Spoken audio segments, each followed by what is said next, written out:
Okay, so good morning, good evening, good afternoon, good night, whatever time of day or night it is, Project Kazimierz listener. And for our Facebook Live audience, I guess the same thing applies if you're here in Europe. We hope you're having a good Saturday morning. So today we've got a very interesting guest on the show, Alexandra Pedraszewska. I hope I pronounced your name correctly, Ola. Yes, indeed.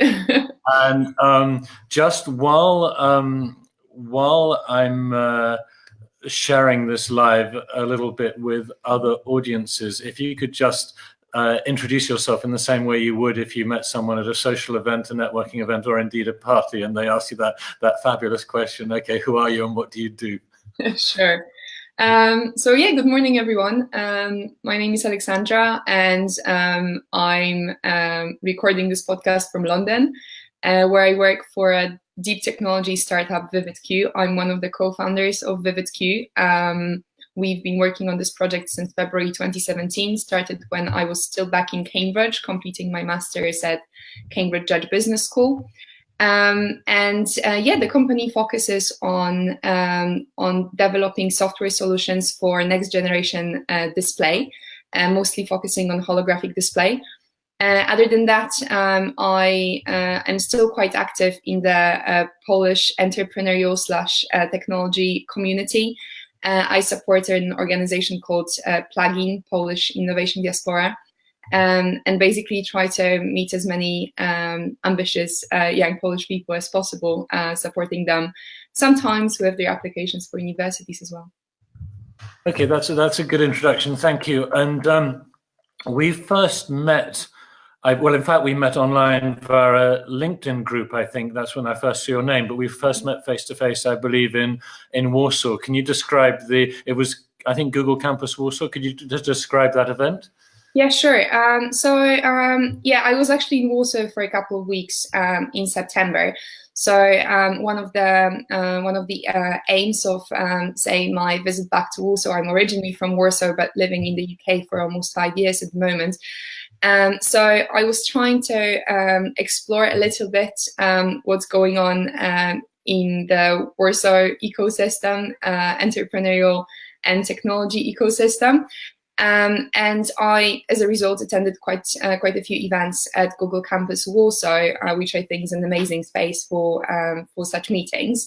And one of those meetings was actually the one that we met at. I believe that it was combining two occasions, I would say. So first of all, it was a meeting for Oxford and Cambridge freshers. So for students who have just started their journey at Oxford and Cambridge. So kind of welcoming them and sharing some advice with them was one of the reasons why we met at Google Campus. Another event was related to Cambridge entrepreneurs that I hope we'll be able to talk about a little bit more today as well. I think that at that point we started chatting about Cambridge entrepreneurs in more detail, as you mentioned, after exchanging some messages on LinkedIn group. That's right, and one of we call it CAM entrepreneurs, which is a sort of abbreviation of Cambridge entrepreneurs, and the idea of CAM entrepreneurs is to support entrepreneurship among Cambridge University alumni, current students, and others.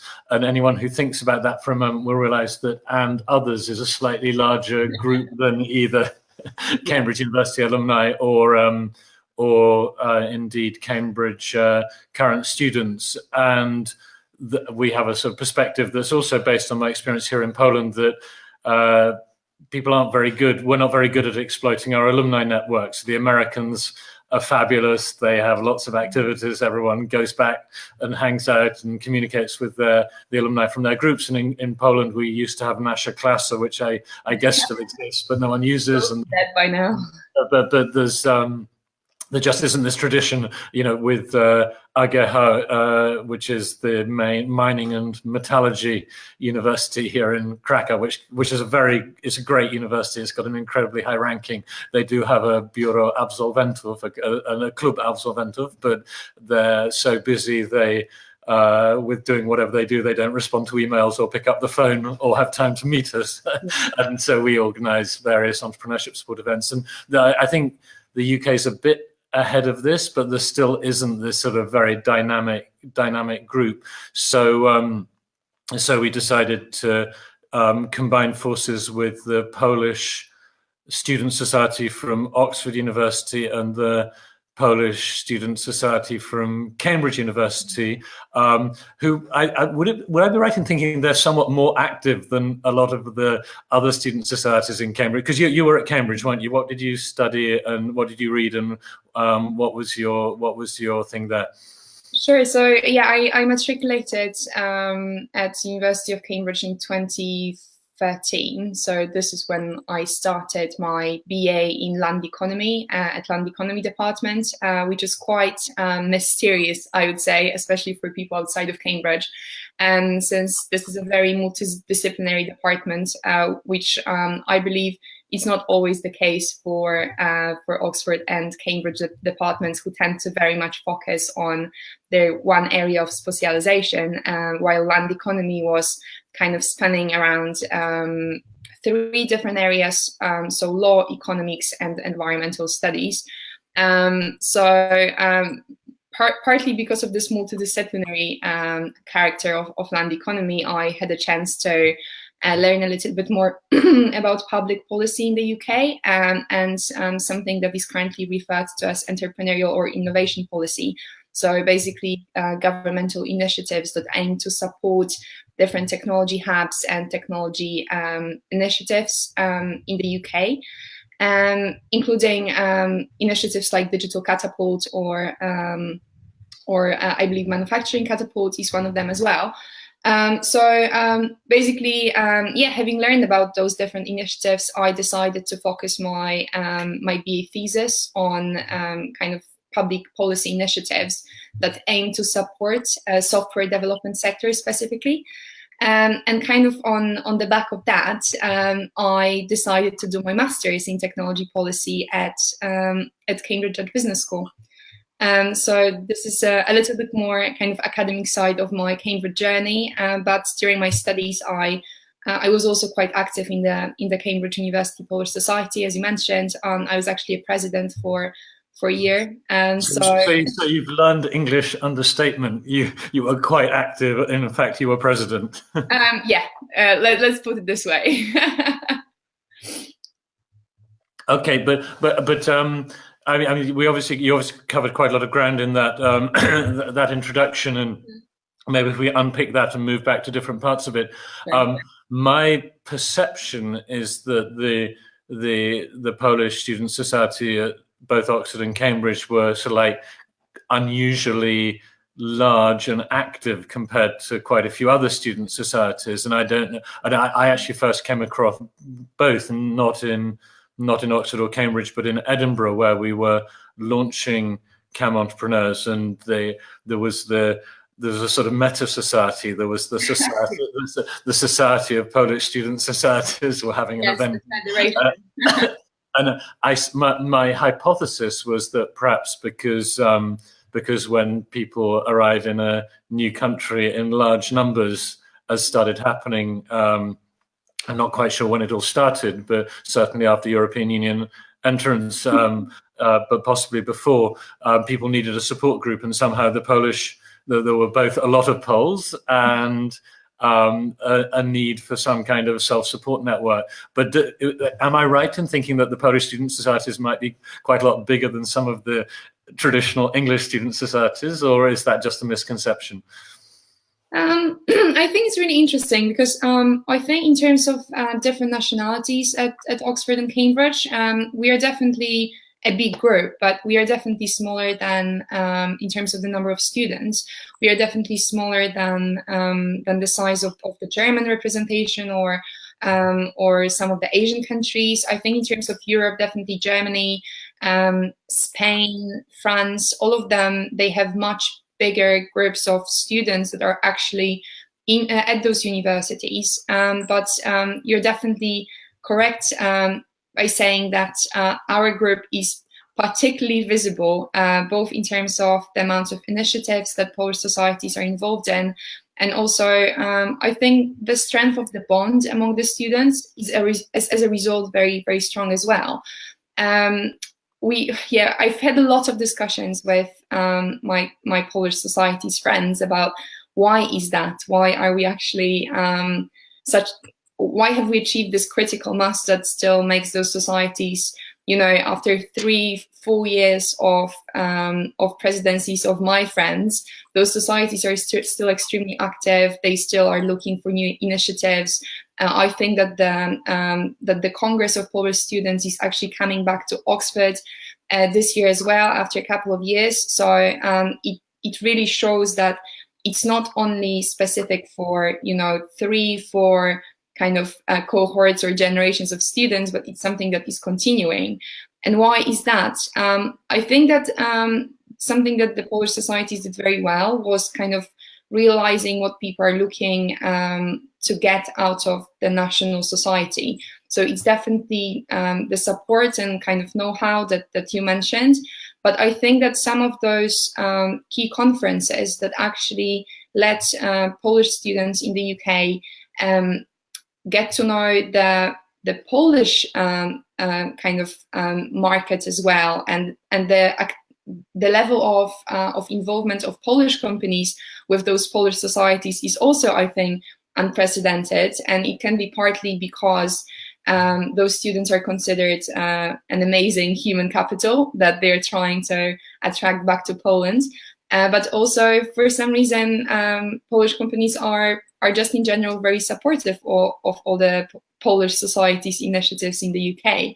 So I think that since we managed to create this bond with the private sector, with the industry, the support from the embassy as well, I think that this is something that generated this critical mass and still makes it very, very interesting for Polish students to join those societies. And those are not only kind of business-focused initiatives, but one of the biggest conferences actually is focusing on Polish science. Science Polish Perspectives is focusing very much on promoting Polish academics in the UK and internationally. Yeah, because when I was a kid growing up, a child growing up in Oxford, where my father was teaching philosophy as part of PPE, we were sort of family friends of a guy called Zbigniew Pelczynski, who founded the Oxbridge Society of Poland, and you know he was sort of promoting Polish-related and Central European-related activities back in the days of the USSR, and was responsible for something called the Oxford College's Hospitality Scheme, which gave scholarships to academics not just from Poland, but across Central and Eastern Europe. And but at that stage, you know, he had students, and there was a small Polish community, and I think people like Marek Matraszek, who now has a very effective lobbying organization, a guy called Radek Sikorski, who has had quite an illustrious career and has made some excellent speeches, you know, even historic speeches, for example, in Berlin, saying that Germany needed to refine its leadership role in Europe, which is, you know, from a historical perspective, a remarkable thing for a Polish foreign minister to say. In those days, it was a tiny community, but somehow, my perspective is perhaps, you know, Poland was coming from a kind of clean sheet of paper, which is the advantage of, you know, obviously Poland has its historical legacy, which, you know, if I didn't mention this, maybe not legacy, there were times in Poland's history when Poland was larger than it is now, and incorrectly, in my view, was perceived as a great empire. It was great in the sense of large, not great in terms of the standard of living of the people who lived there. But, you know, there is this sort of historic perspective of Poland having had a great past, but coming after communism, people want to rebuild it as best they can. And so, you know, I was at an event in London chairing a panel, and I was astonished that Adam Górel, who's the CEO of Asseco and the founder of Asseco, which is this enormous Polish IT company, was ready to show up. And I think it would be quite hard to get, you know, he's like, if you like, the Polish equivalent of, I'm not sure who, you know, Bill Gates, perhaps, just showing up for a student society. You know, a top American or Brit might show up to, I don't want to be too hard on them, you know, show up to Davos or TED, but not to a student society congress. So I think there is that that perception that people need to work together. And I'm very, very happy about the idea that you might be able to bring together the worlds of sort of CAM Entrepreneurs, which is a global network which has had meetings in New York, Edinburgh, London, Warsaw, Sydney, Australia, together with the Polish business diaspora, because I think the Polish business diaspora hasn't yet really been mobilized. Ever since communism, Poles have been heading out all over the world. I think it's true there are more Poles living in Chicago than in Warsaw. Is that true? I think the second biggest city is Chicago at the moment. So yeah, they're probably, if it was bigger than Warsaw, that could be worrying. Okay, well, I stand corrected. I've been worrying for all these years, and now of course, here in Krakow, where many of our viewers are in Krakow, in Krakow stand-up comedy, the standard butt of every joke is a city to the north of Krakow, between Lublin and Bydgoszcz, called Warszawa, right? But we have a slight inferiority complex, or at least some of our viewers do. Again, I'm inviting a storm of negative feedback here, but there is this perception that, not this perception, there's this reality. There are Polish business people all over the world who quite often may have been brought up, with quite a negative image of Poland because their parents emigrated. There's a kind of emigre complex of trying to reject the country, the sort of love-hate relationship with the country you come from. I don't know. Does that still exist? Do you think that there's still a kind of emigre, complex, Polacy among the Poles living that in your generation, or can we finally say that we can put this monster to bed or kill it off? Yeah. That's difficult because obviously being in the UK, I have lived a little bit in this little Cambridge bubble. So you're looking down on everyone else rather than them looking down on you. Well, yeah, no, I think that if there was any inferiority complex here of any nationality, that's definitely not the case, because as we said, we were extremely proud to actually get together and actually be very open and about our nationality, and actually be very proud about it, and kind of trying to make it to make a very strong point about us being Polish at Cambridge. But here in London, I have so many interesting encounters with people who are from London or who are very active in the entrepreneurial community, saying, yes, my parents were Polish, or my grandparents were Polish. And even though, there could be this love-hate relationship because their parents usually had to move because of some political situation or because of the war, I think that there is still this very warm feeling towards the country for some reason. Actually, I just had a chat with one of the co-founders of the co-working space where I work in Farringdon here in London. And it was extremely interesting to find out that actually his parents, he's from the Jewish family, they had to leave the country in 1938. So they emigrated to the UK, and he still has extremely warm obviously never lived in Poland, but he still thinks very warmly about the country. And, he told me that his parents, they used to talk to each other in Polish if they didn't want their children to understand. And he still remembers some of those sentences that his parents were exchanging, kind of whispering in the corner where they were speaking about something that they didn't know the children to know about. So I think that I haven't really experienced, any negativity here. I think if it really is the case, it's sometimes among people who emigrated, just after we joined the European Union, and they had to emigrate because of the economic situation. So I think that if you had to leave the country because you didn't believe that there is any future for you in it, I think that it definitely results in some negative connotations or kind of negative feelings towards the country. That's interesting. We don't want to spend too much time on this, but I'm just taking this opportunity to flash up a link to something called the JCC Entrepreneurs Club, which here in Krakow we've got the Jewish Community Center, and I persuaded them to set up an entrepreneurs club. So we're always on the lookout for potential speakers, and maybe, and quite often for reasons we won't go into on this podcast. Just as some Poles are surprised to hear about how dynamic the business community is here in Poland, yeah. The same thing applies to people from the Jewish community, and there's let's say we're just beginning this whole initiative. We've had a few meetings, but Entrepreneurs Club at JTC. I posted a link in the comments underneath here, so if someone's interested, certainly when you share this video, if you share this video with him or her, this founder, maybe we can invite them to Krakow and talk about their co-working space in London.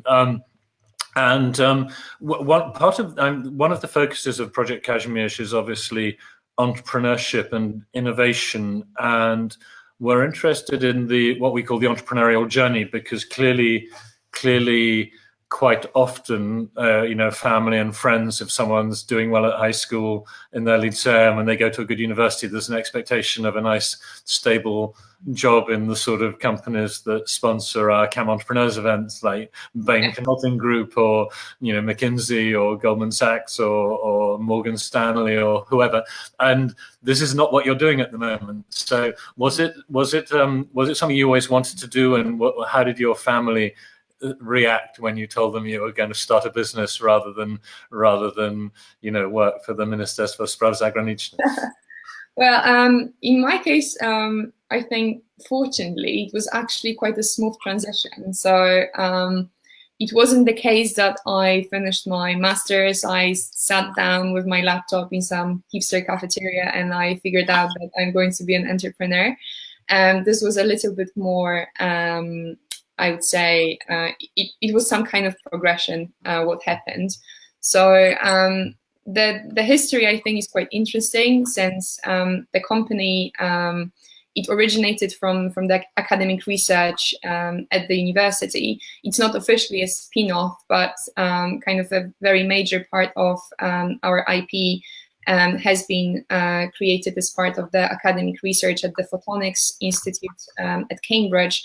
That one of our co-founders, Andrzej Kaczorowski, was heavily involved in when completing his PhD. And also when completing his PhD, he at the same time started working at a little bit more, I would say, entrepreneurial project that also was happening at the Photonics Institute. It's called CAPE, if anyone wanted to look up the institute itself.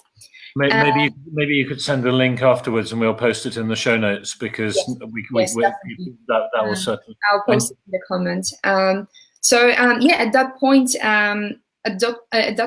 Andrzej started working on the project around holographic data compression. So holography is his area of specialization, optical engineering with focus on holography. Basically at that point, I learned about the work that they've been doing, and basically that the idea is to commercialize this particular piece of innovation that they came up with.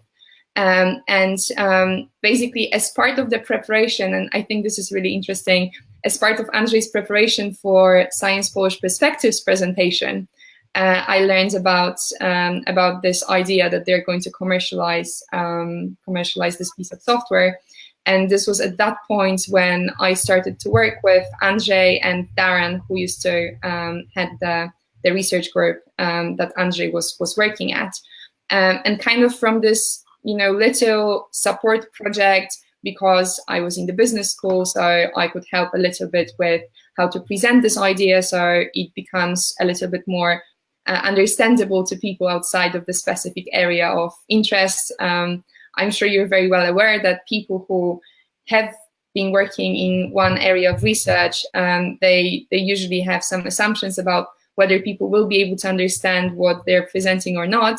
very often it needs to be a very, very basic explanation for people to actually get a grasp of what the innovation is all about. So kind of from starting to work on the presentation, then kind of meeting some angel investors that were interested in supporting what then wasn't called VividQ. At the project, the name of the company, basically, we agreed on it only in February 2017, but I've been aware of what they were working on since around November 2016. So kind of from this, little collaboration at the university between the research group and between myself studying technology policy at Judge Business School, we basically created a company, which I think is a really interesting, which is a really interesting story, because effectively I've been already working on VividQ when still doing my master's. So for me, it was a really easy decision to basically stay with the company rather than to set up a new company after my studies. So I think that this decision, it was obviously still difficult, and startup is a very high risk environment, and you usually end up doing everything by yourself rather than having this entire process and strategy and support system. But I think that for me, the decision was really obvious. When I graduated, we were already very strongly believing in VividQ. So I think that it hasn't changed since then. So I think I may call myself quite lucky. Yeah, I'm not disputing that you're lucky. Sorry, I'm just getting feedback now. I'm wondering why that's happening. It didn't happen earlier. By the way, I noticed that Tom Nolan, who's active in CAM Entrepreneurs in Warsaw, is watching, and David McGeer, who taught me how to use this software. So welcome. And if our online viewers want to ask questions, just fire them in the comment thread below. What I was going to say was, I understand the later process, and you went to business school after the Judge Business School, after doing your land economy degree. But I'm thinking more a bit earlier in your life, when you were a teenager or when you were a child, did you, when was the first time you thought about what you might want to do with your life? And did that include the idea of being involved in a tech startup? Because, the possibility of actually getting a salary and being involved in starting a startup is relatively new. Maybe it was already a thing when you were a child, but quite often, it's only when you get to university, you discover, you meet people who don't have a conventional career. When did you first start meeting people who were doing the sort of thing you're doing now and thinking, I could do that too? But that's the second question. The first question, when did you first start thinking about what you might want to do with your life, and did it include doing what you're doing now? Okay. So definitely not at all. So I actually come from a family from a very medical family. So both my parents are doctors. My godfather is a lawyer. My godmother is a doctor as well. So basically, I have always been surrounded with extremely, I would say, traditional professions. So it was basically, for me, very early on, it was a decision between, do I want to be a doctor or do I want to be a lawyer? And I'm not even joking. It was basically that was it, and it wasn't imposed by my parents by any way. It was just something I believed in. So I think that the moment I decided that I probably enjoy debating, and I enjoy social sciences a little bit more. And in general, I found myself very fascinated by lawyers' career in general. I actually started land economy with a belief that I'll become a lawyer. So land economy was just a way for me to combine law with some different areas of studies. So I didn't want to study law per se, since obviously studying law in the UK would mean that I would be quite limited in terms of the number of countries I would be able to pursue this profession. But combining law with economics, with environmental studies, it gave me a little bit more. I was hoping, and actually that was the case, that it will give me a little bit more perspective on what law means in those different areas. So how it can be useful for some environmental policy, or how it's what's the meaning of legal profession for international institutions like European Union or United Nations. And it wasn't actually until I started working on my BA thesis that I thought that this may not be the best idea, or there are other things that interest me probably more than pure law. And when I started working on my thesis, and as part of it, I interviewed over 30 companies, software development companies in Cambridge. And also throughout my undergraduate degree, I was obviously surrounded by extremely scientific, technical, innovative community of the University of Cambridge itself and the city of Cambridge itself. And I just found new technologies in general extremely fascinating, even though I was still studying a social sciences degree. So I would say that probably the idea of actually seriously working in technology sector, and it's not even thinking about starting a startup in the technology sector, but working in the technology sector, I think that it probably crossed my mind only in the third year of my undergraduate degree, when I was working on this thesis and kind of getting to know the software development ecosystem. So yeah, and I mean, this is what influenced my decision to do masters straight away after my undergrad as well, because I felt like if I really want to pursue this career path, I need to know more about technology itself and how the sector works, and what does technology policy and technology management actually mean. So okay. Yeah. Just to interrupt you, I see that one of our viewers, Daniel Mika, who again we're having,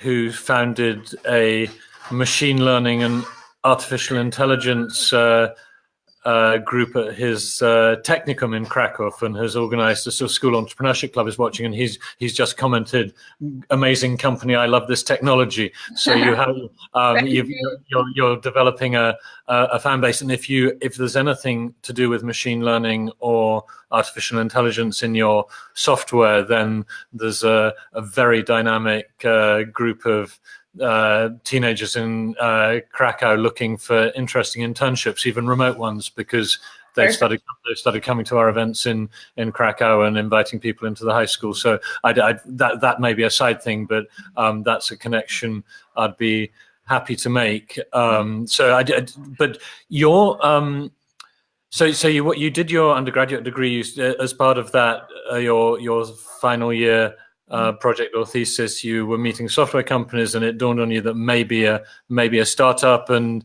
then you went to the Judge Business School. But you didn't exactly. You corrected me. You didn't do an MBA, but you were at business school, which again. So it was an MPhil degree, Master of Philosophy degree in technology policy specifically. So basically, one of the reasons why I went to business school wasn't to kind of get better business and administration skills, or I thought that if I really want to do it, I would probably still have time to do it in the future.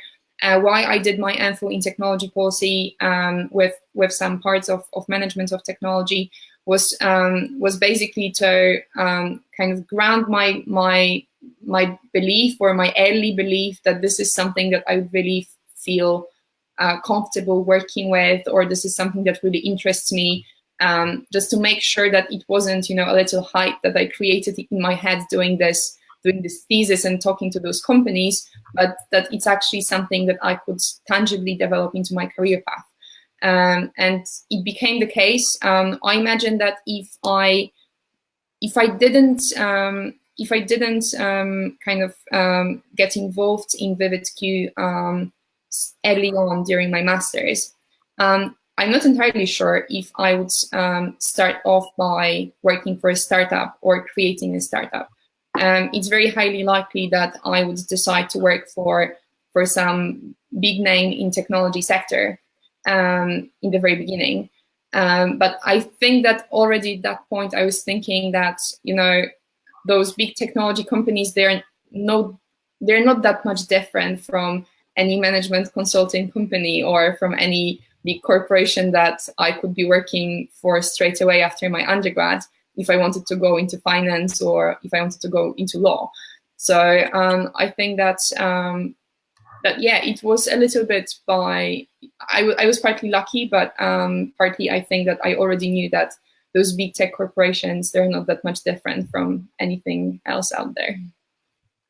Yeah, I mean, maybe what you thought, but I would imagine you're possibly aware that life in a startup is slightly different from working for Arthur D. Little or PA Technology. Well, so when you were thinking of the big consulting companies, you were thinking you might have been in the technology part of, you know, McKinsey, Accenture, Bain, or PA Technology. That was what you had in mind, or? It's hard to say, to be honest. I think that in general, the process of choosing your career following your studies, I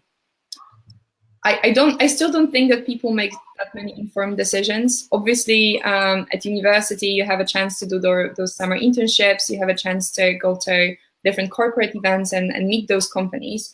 But in the end, I don't really think that, you know, being at 20, 22 or 23 years old and choosing where to go first after you finish your studies, I don't think you are capable of making a particularly informed decision. So I probably at that point wouldn't be able to say, you know, what is a major difference between a tech team in the management consulting company versus a public policy team in one of the big technology companies. I think that usually those decisions are not that informed as we would like. So yeah, this would be my general comment, since like my response to your question would probably be, I don't really know because I didn't know at that point. Okay. So, and you know, but that's also and although it hasn't gone online yet, I know you were interested to know what Alex van Sommeren of Amadeus Capital said. He's going to be the next podcast that goes online. Mm-hmm. And I didn't do a Facebook Live with him. I interviewed him face to face, and we were talking about opportunity, and he said that, you know, that's, you know, we were talking about the role of luck in business, and he said that, you know, one of the distinguishing features of an entrepreneur is a sort of state of mind where they're open to opportunity as it passes by, because you never know when it's going to be. You're just like, you could bump into someone who at that moment desperately needs someone with your skill set and they're ready to offer you co-founding status, or you could bump into someone who could become a key customer or investor or vendor or partner. So from that point of view, I don't know if you could say you were. Do you feel lucky that because one of the things I remembered when we first met, you were talking to Peter Cowley, who's an experienced tech investor in Cambridge, and he was grilling you about the technology behind VividQ, and I was pretty impressed by how well you dealt with that, given that you weren't an engineer, and you know, it's being the non-technical person in a technical company can be quite challenging. And do you feel comfortable in that role? Well, so yes, that's definitely true. I'm the only non-technical co-founder, and basically all but one VividQ co-founders, they actually have PhDs in areas ranging from holographic engineering through you know, theoretical maths to quantum physics. So I would probably say that it can be overwhelming in terms of, you know, the amount of knowledge that is just filling the room when sitting with those guys. But I also find it extremely exciting, and I think that this also means that I can learn something new every day. So you know, it doesn't have to be particularly related to the technology that we are developing, because this ground we probably covered. Most of this ground we probably covered when I was asking technical questions, when I wanted to know how the product works, when I wanted to know everything about the implementation. I think that the key to that is being curious. So I feel like I'm curious enough to get reasonable responses to all those technical questions. But in general, I think that it's just a really fascinating environment, I find. So for a person that doesn't have technical background, asking right questions to people who have extremely high technical knowledge, they actually love explaining those things to anyone who asks. I think that not many people ask for some reason, whether they are concerned by not understanding the answer, or being concerned about being perceived as stupid, or someone who, if you ask a question, you don't know something. So basically asking questions means that you're revealing some parts of your knowledge that you don't have. But I think that as long as you're curious, then it's extremely fascinating for a non-technical person to work for a deep tech startup. Yeah, because I know, having been through this experience myself, my background was economics at Cambridge, and then my first businesses, I feel one of my lucky breaks in life was going into business with Polish engineers in the early 1990s. And I remember my technical service manager going off for training with one of our American vendors on service training, because when we were selling technology hardware in Poland, and if it went wrong, we had to fix it. Yeah. And he said that there was a big divide between the Central European, it wasn't just the Polish engineers, but all the engineers who came from what you might call the ex-Soviet region of Europe. When they went off for service training, they were wanting to understand how the machines worked and not just how to repair them, whereas the West Europeans wanted to just like, they were service engineers, just like, well, you need to swap out this component, and this is how you fix it, not how does it work. And at that stage, I got, I think, possibly a slightly misleadingly positive image of how much better the Central European engineers were, and my exposure to the Cambridge community has because when I was at Cambridge, I didn't really hang out with technical people at all. They were a different type of person. But I think, are you at the level where you really understand how the technology works, or are you more at the level of explaining why it's useful and what it's for, do you think, or do you have to do both? Well, I try to do both. I obviously wouldn't be able to, explain different parts of our patents, or I wouldn't want to, because it's a proprietary knowledge. But I think that I am comfortable enough to the level that, like one good example is that at some point when we were still establishing our partnership with Intel, it wasn't usually clear whether we'll be speaking to someone on the commercial side or on the technical side on the end of the call. And I had one call that I did by myself, and it was a while back. So it was still when I knew much, much less about technology than I probably do today. And we thought that it's going to be a commercial call, so I didn't ask any technical team member to join. But it turned out that this particular product manager, he has extremely heavy technical background himself, and he was much more interested in speaking about the technology itself rather than how we can progress with the partnership, or how we could build the commercial relationship. So I think that after that call, when I ended up explaining the majority of our software modules to that person, I probably arrived at the conclusion that I'm comfortable enough with the technology to actually get a little bit more into details, and not being particularly anxious to always have some heavily technical person with me on the call. And I think it's really important. This is something that this is very much an underlying assumption of how we train our people in the commercial team, kind of giving them this confidence, that giving them a lot of knowledge, which then basically translates into confidence to talk to other people about technology, not just the commercial side or the applications.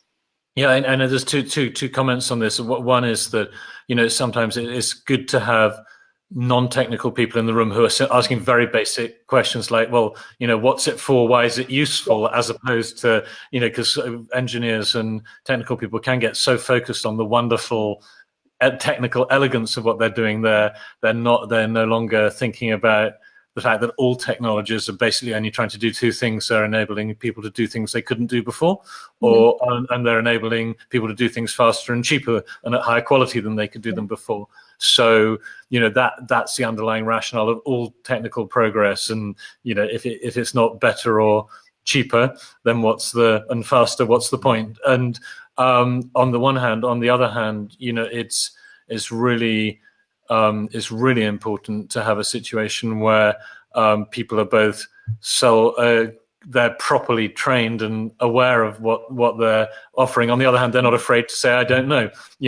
Einstein said he stands on the shoulders of giants. He didn't need to know it all himself, and that's a thing that goes back. And a self-confident person will never say they have to know everything. I just see you've been invited to speak at a high school in Krakow in the comments. The comment screen. I'm not sure when I'll be in Krakow next time, but I'll probably on a longer visit. Yeah, and in terms of what your technology is for, we won't cover how it works on this call. If there's a hard tech podcast out there who wants to understand more about the deep technology, I posted a link to in fact, there's a link on screen at the moment to the software, so people can read more about it, not on this podcast. But in terms of what it's for, what problems does VividQ solve? So there are a couple of elements to it. So I think that the most important one is that in terms of kind of next generation technologies that will be available to us off the shelf, usually those technologies are being developed in research and development labs of hardware manufacturers way before the product becomes available, of course. And an interesting insight in terms of what is currently happening in those R&D labs is that the majority of them are looking for the new, more effective display technology. So we all currently use two-dimensional screens, just flat panel screens, and this is something we are used to in terms of using them as consumers. But there are already approaches to how we can represent information as it actually exists in the real world. So we live in the three-dimensional world, and everything around us has 3 coordinates, X, Y, Z. So looking at representations of those objects or representations of this world on a two-dimensional screen is actually very limiting. So we already had, approaches to that with stereoscopic technologies in 3D cinemas. We try to introduce augmented reality to our phones, but still looking at those images on two-dimensional screens. So what VividQ is working on and what we are solving is how you can create the most effective 3-dimensional display possible. And the technology to achieve that is known as diffractive holography.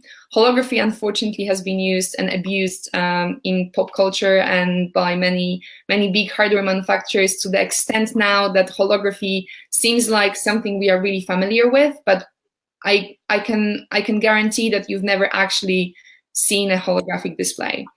And for you to be able to see it, VividQ needs to collaborate with hardware manufacturers to put those holographic displays on the media market shelves or into your devices.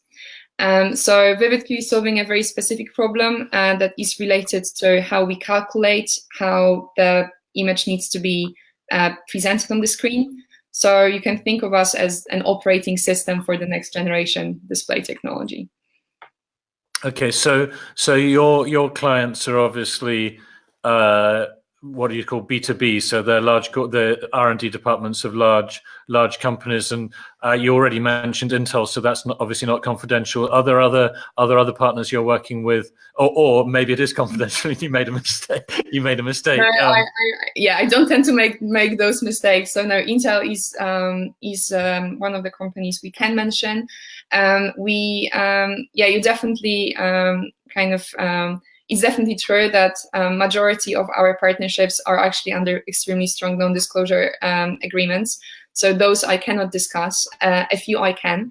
So with Intel, as you're well aware, for kind of the any consumer device at the moment, for this to be working efficiently and kind of meeting your expectations, the majority of software can be found on very specific chips or very specific ASICs that are running your device. So this is something that we are working on with Intel, since they very much believe that holographic display is the next generation display technology. We work with companies who actually produce components for end devices. One of them is Himax.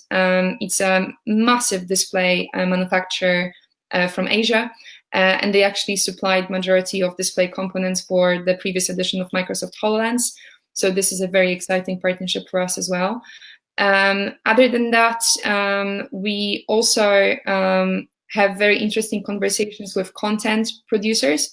So you can imagine that, you know, for companies who aim to present content in the most effective way, including CADs, so those systems that allow you to create prototypes of your products, or for the gaming companies who are looking for more immersive, more exciting experiences, they are also very much looking forward to what the next generation display technology is going to be.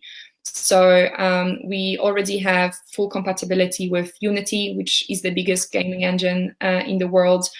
We are also an official partner of SolidWorks, so one of the CAD companies who basically allow you to make prototypes of basically anything you want. CADs are used by architects, by car designers, by people designing kind of everyday products that we can buy from IKEA. So this is a very exciting area for us as well to collaborate on. But obviously, the main focus of our commercial team is on those hardware manufacturers that are extremely secretive in terms of what they are working on. So I can't get into details of those. Okay, well, you gave us, so that gives an idea. And if you can talk about the business model, obviously, and I know this because we had a conversation prior to this one, but you have some investors already.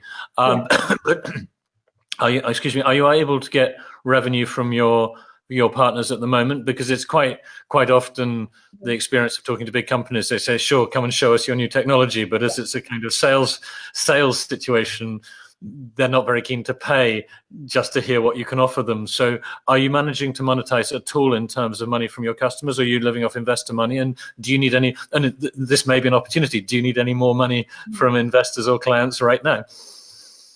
Sure. So starting on how VividQ is actually funded. So as for every deep technology company, you obviously need to invest quite a lot of money into actual R&D, product development, into the best possible talent in this particular technology sector.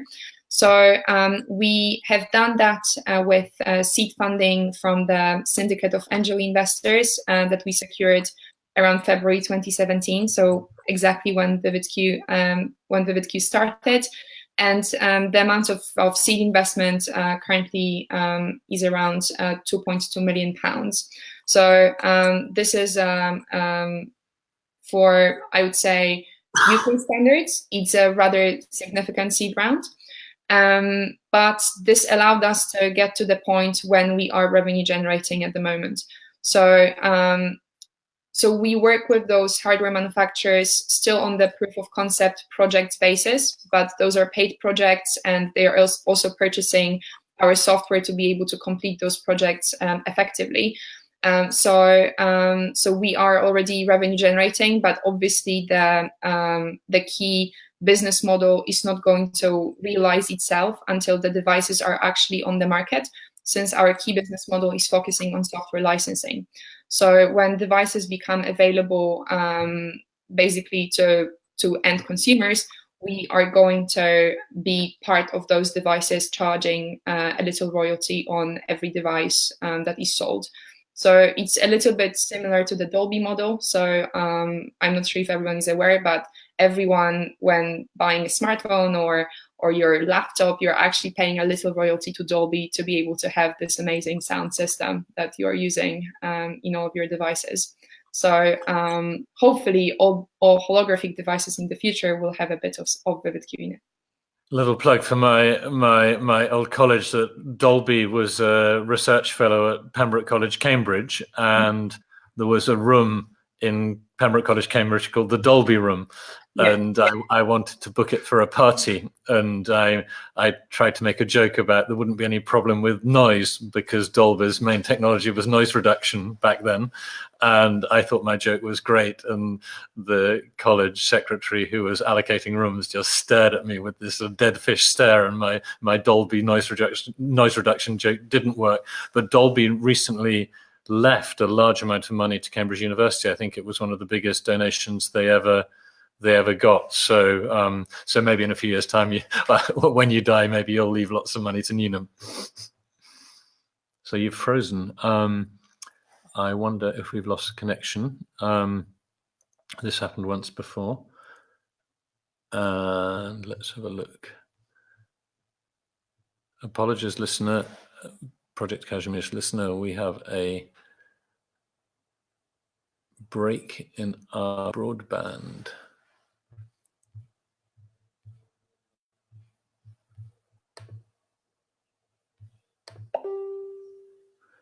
Yeah, I'm just getting a message that the Wi-Fi went down, and I think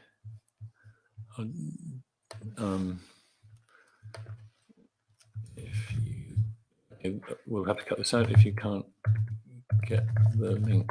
I will create a new one.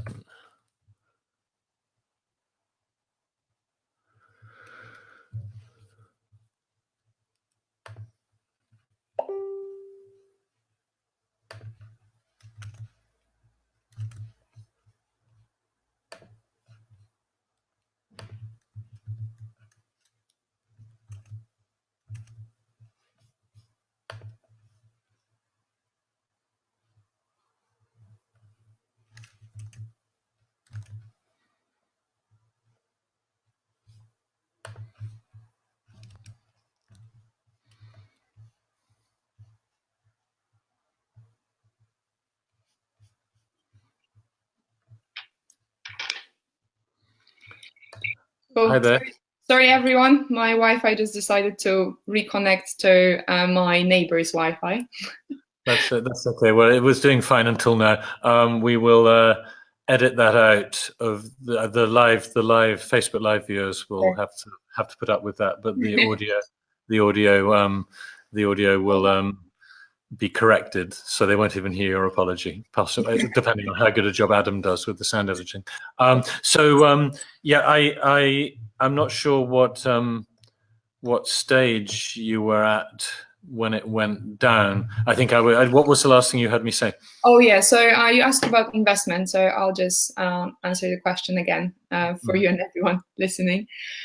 So VividQ is currently privately funded by a syndicate of angel investors. So we raised around 2.2 million pounds for kind of technology development and getting to the point where we can commercialize.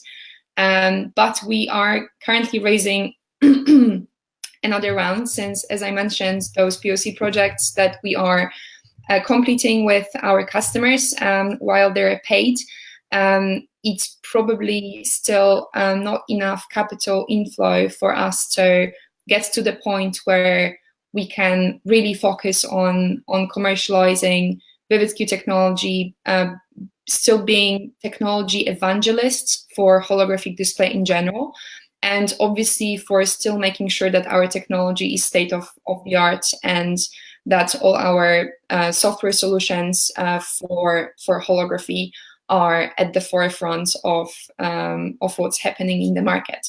So we are currently raising a 3 million pre-stage A round or stage A round. I think definitions vary, especially between the UK and the US. Yeah, the 3 million rounds should get us to the point where our business model will become much more sustainable thanks to those software licenses that we'll be generating through our current hardware partnerships. Great. One of the questions coming on the comment channel from was, are you working with e-commerce fashion segment? I suppose there might be some 3D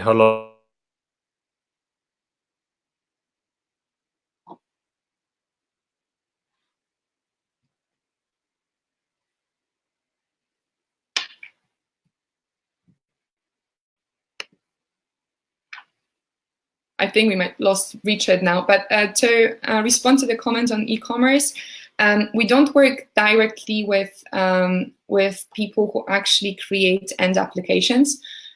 So we are basically, I'm wondering if Richard lost me.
So yeah, we're back.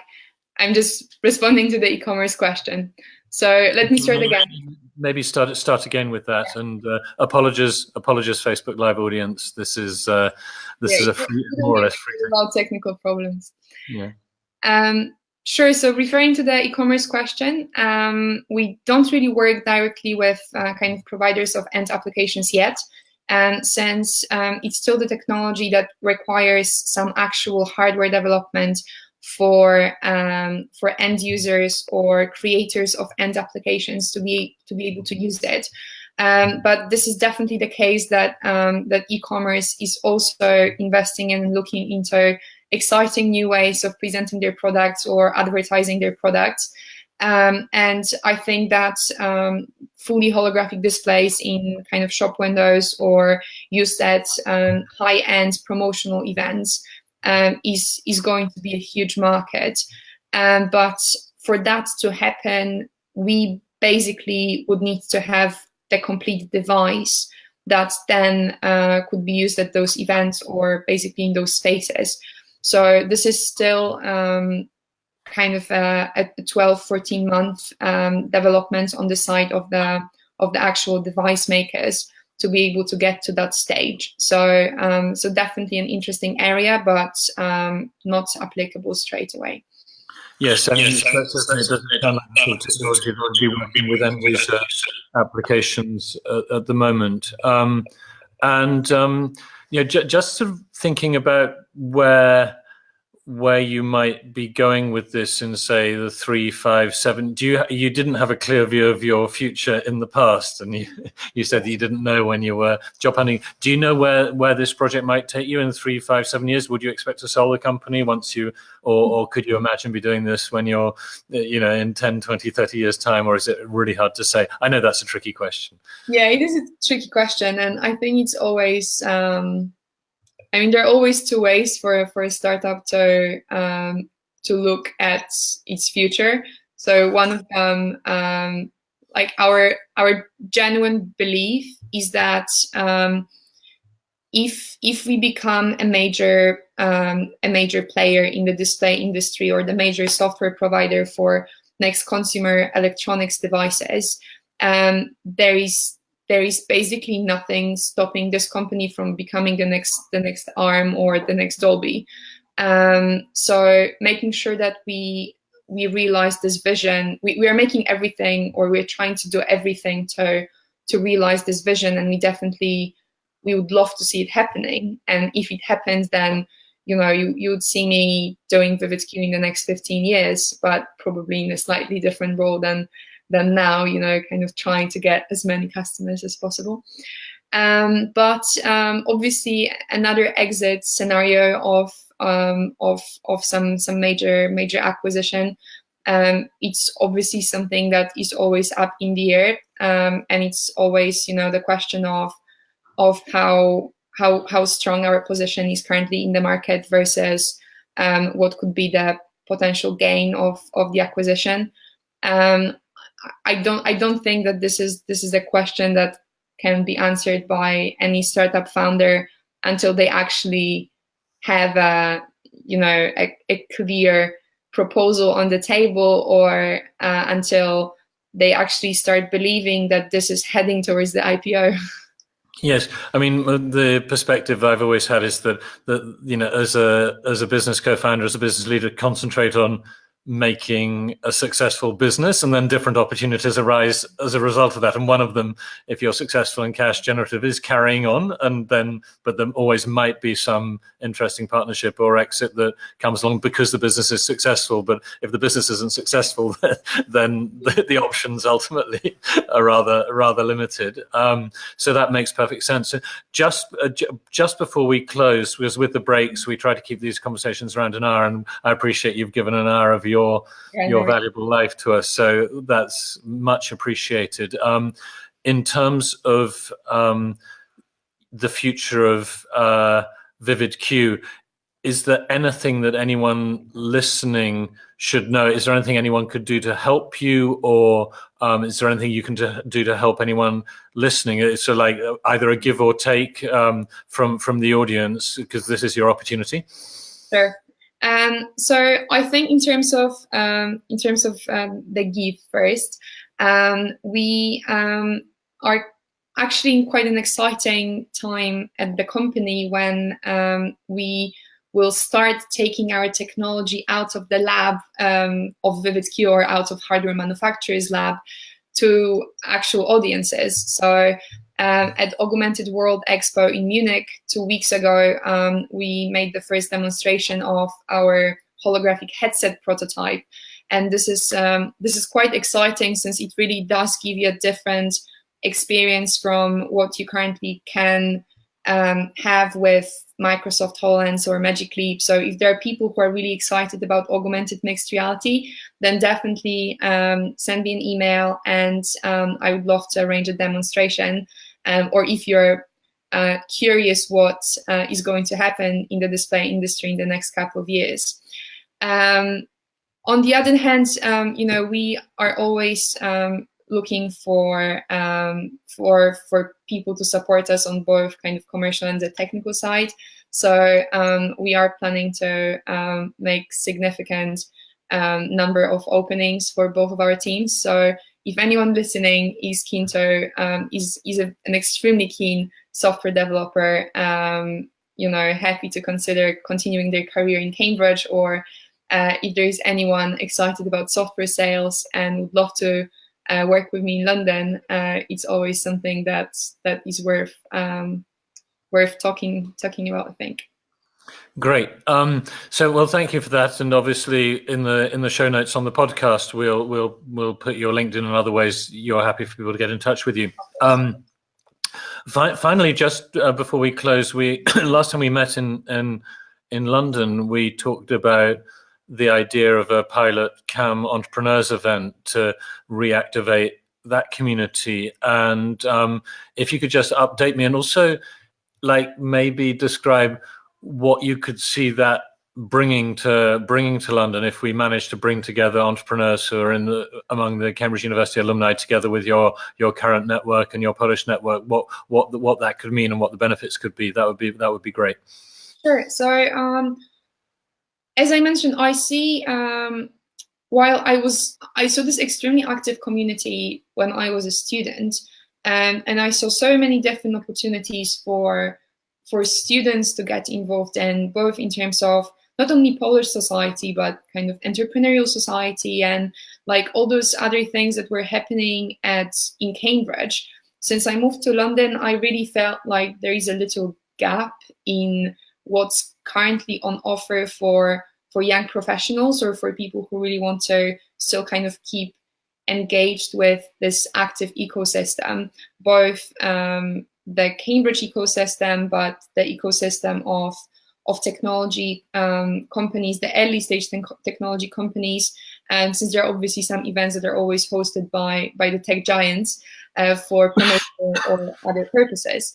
So yeah, we spoke last time about launching or relaunching Camp Entrepreneurs in London, which would basically aim to bring together people who are somehow related to Cambridge technical ecosystem, or people who want to get to know a little bit more about what Cambridge alumni who work in the technology ecosystem can bring to the table. We will be hosting an event early next year, and I believe that I'm quite sure now that we'll be able to host it in Innovation Warehouse based in Farringdon. And so we'll definitely be posting more information about that, about the speakers, about what the event will offer to people who will join us. But yeah, Camp Entrepreneurs in London early next year, definitely going to happen. And I hope that at least some people who are listening will be able to join us. Yeah, I'm very excited about this because I think that obviously my Polish network is unusually good. The Cambridge I wouldn't say my Cambridge entrepreneurship network is that good because my entrepreneurial life really started. I had some tiny businesses when I was at Cambridge, but I started doing significant things in business after I graduated. But thanks to Peter Cowley, the Cambridge Angels, the invested investor, and increasingly I'm developing my contacts there.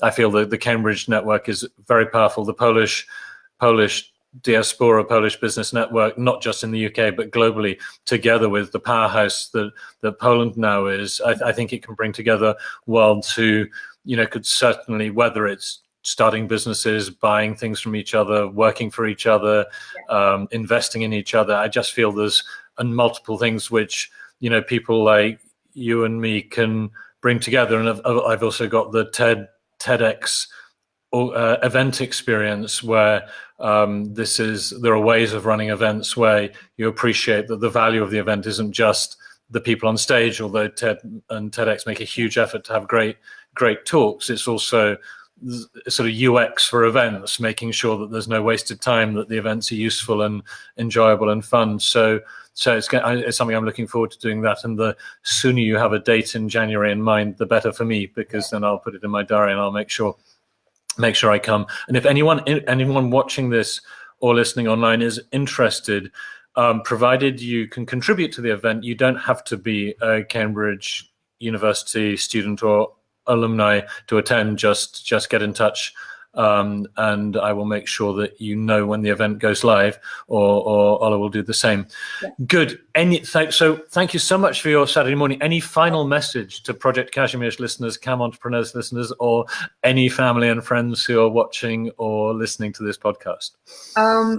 Well, I think that the very nice thing that you mentioned is that, even if you have a completely different career path idea, or if you are not extremely positive about like what you are going to do in the future, just embrace opportunities and kind of make sure that you discount any preconceptions you have about the entrepreneurship journey, or about working for some other environment that you have always thought you would be working for. Yeah, that's a perfect end. As Gary Vaynerchuk, the celebrated Belarusian immigrant to America, who's making big waves in sort of being an ambassador for entrepreneurship, says, the worst thing in your life is to have regrets when you're an old person, and if you don't take the opportunities, the only person who'll really lose is you, and if you don't try, you'll never know. And entrepreneurship is like running. Some people are brilliant runners when they're born and they don't have to try. Other people are terrible, but if you put the effort in, you can increase your capabilities and opportunities. And one of the key entrepreneurial skills is to find people who are good at the things you're not good at. We can't all be like Ola, who's good at land economy and public policy and technology and talking about technology. But if we have some of those skills, we can always find partners. Thank you so much for listening. Thank you very much for your time. And I look forward to meeting you again on the show. And please give feedback either on our Facebook group or in comments under the podcast. Thank you very much. Thank you. Bye.